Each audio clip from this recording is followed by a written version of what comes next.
začátek byl trošku těžký z naší strany, ale dotočili jsme ten zápas a si myslím, že je strašně důležitý. Doufám, že nás to zvedne do dalších zápasů tohle. Tam se po nich šli a byla otázka času, tam spadne. Z môjho pohľadu ťažký zápas, veľmi ťažký. Ale chlapci hrali úžasne dneska, bojovali sme dokonca, ja som veril, že si to zaslúžime. Proste, dneska my sme bojovali viac, makali sme, dreli sme, ale proste tam sa ukázalo, že mužstvo, ktoré je hore, tak proste tá hlava pustí k veciam, ktoré nás nepustia. Proste ten tlak, keď je na nás vytvorený, že chceme a oni v kľude počkali si na svoje šance, potom to zakončili, dali gól. To je veľký rozdiel v tom hokeji, ale dneska to bolo odrobené, odmakané, poctivo, dokonca každý jeden hráč a nakoniec to vyšlo. My sme chceli vytvoriť na nich tlak a podarilo sa nám to. Oni sú v takom laufe teraz, že to vidno na nich, že si veria, dávajú si tam žabičky, hrajú sa s tým pukom, takže sme radi, že sme nakoniec vyhrali. No.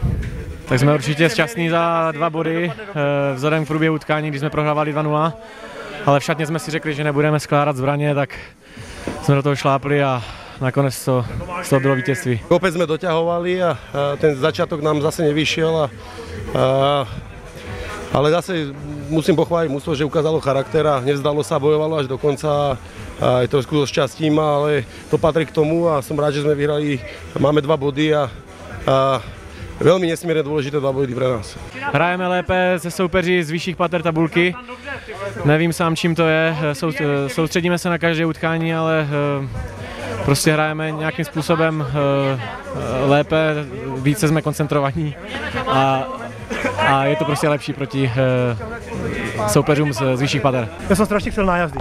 Veľmi som chcel na jazdy, už keď som že remiza, lebo vedel som, že Litvajs sú jedni z najlepších v celej lige na jazdy a s Pavlom som si to chcel rozdať Francúzom, čiže bol to taký náš mikrozápas a veľmi sa teším, že to vyšlo a že sme zvíťazili. Janko super zachytal a vlastne nebol som, dá sa povedať, pod tlakom. Séria by neskončila, keby aj som nedal, ale hovorím, na tréningu to trénujeme a trošku som bol taký nesvoj, pretože vlastne brankár ich bol na pravú, na lapačku, takže väčšinou som zvyknutý na tú lapačku dávať na tú druhú stranu, ale videl som tam trošku skulinku a som rád, že sa to podarilo.